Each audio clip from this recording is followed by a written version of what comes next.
देवरिया में जमीन विवाद में एक ही परिवार के 5 लोगों की हत्या हो गई है। जानते हैं क्यों हुई?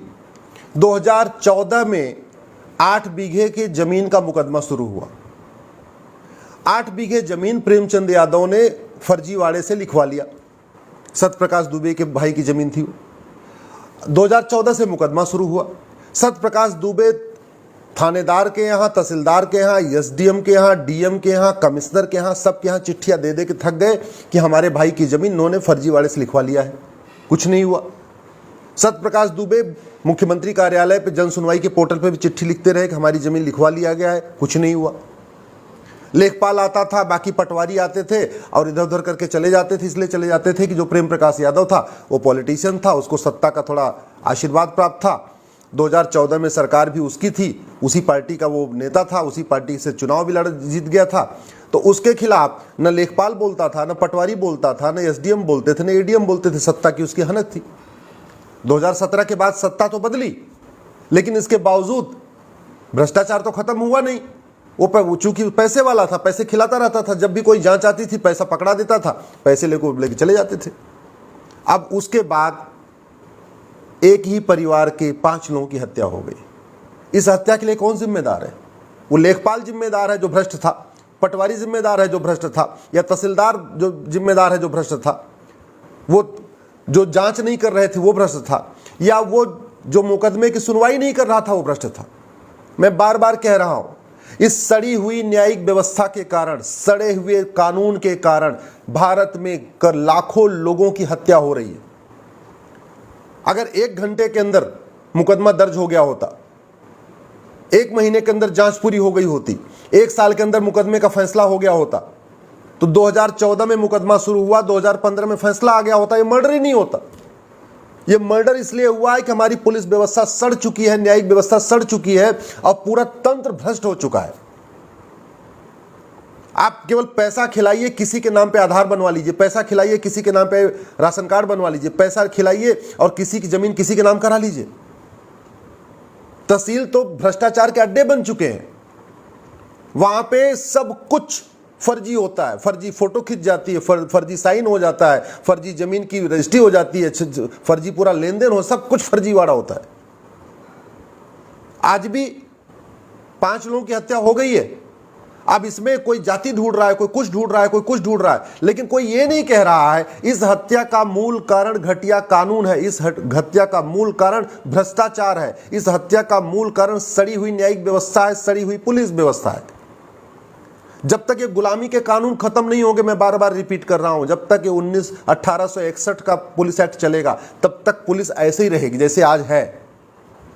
जब तक 1872 का एविडेंस एक्ट खत्म नहीं होगा तब तक मुकदमों का जल्दी फैसला नहीं होगा। जब तक नार्को पॉलीग्राफ ब्रेन मैपिंग कानून नहीं बनेगा तब तक सच को पकड़ना और जल्दी से जांच पूरी करना असंभव है। जब तक 100 रुपए से बड़ी नोट बंद नहीं होगी भ्रष्टाचार खत्म नहीं होगा। 5000 रुपए से महंगे सामान का कैश लेन देन बंद नहीं होगा, भ्रष्टाचार खत्म नहीं होगा। जब तक जुडिशियल चार्टर नहीं लागू होगा कि 1 साल के अंदर मुकदमे का फैसला करना ही करना है, चाहे वो तहसीलदार हो, चाहे एसडीएम हो, चाहे एडीएम हो, चाहे म्युनिसिपल मजिस्ट्रेट हो, चाहे डिस्ट्रिक्ट जज हो, चाहे हाई कोर्ट जज हो, चाहे सुप्रीम कोर्ट जज हो, 1 साल के अंदर मुकदमे का फैसला करने के लिए जब तक जुडिशियल चार्टर लागू नहीं होगा, ऐसे हत्याएं होती रहेंगी, बलात्कार भी होते रहेंगे, मर्डर भी होता रहेगा, चोरी भी होती रहेगी, झपटमारी भी होती रहेगी, जमीन के लिए ऐसे लाठी डंडे चलते रहेंगे। आज की डेट में जो सही व्यक्ति होता है वो थाने जाने से डरता है, मुकदमा लड़ने से डरता है, उसको लगता है मुकदमा हो जाएगा, सालों साल चलता रहेगा, इसलिए विश्वा दो विश्वा अपना नुकसान भी सह लेता है, लेकिन कोर्ट नहीं जाता। दबंग जमीनों पे कब्जा करते चले जा रहे हैं गरीबों की। सत्यप्रकाश दुबे गरीब थे ना, दबंग नहीं थे, तभी तो प्रेम प्रकाश ने उनके भाई की जमीन अपने नाम करवा लिया और 9 साल से वो लड़ रहे हैं मुकदमा, उनको न्याय नहीं मिला और न्याय नहीं मिला, उनके पूरे परिवार का सफाया हो गया। इसके लिए कौन जिम्मेदार है? वो जिम्मेदार हैं जिनकी ड्यूटी है कानून बनाना, वो जिम्मेदार हैं जिनकी ड्यूटी है पुलिस रिफॉर्म करना, जुडिशियल रिफॉर्म करना, लैंड रिफॉर्म करना। प्रॉपर्टी को अगर आधार से लिंक करने के लिए कानून बन गया होता, बहुत सारी समस्याओं का समाधान हो गया होता। 1861 का पुलिस एक्ट खत्म करके एक नया पुलिस एक्ट बन गया होता, पुलिस चार्टर लागू हो गया होता, बहुत सारी समस्याओं का समाधान हो जाता।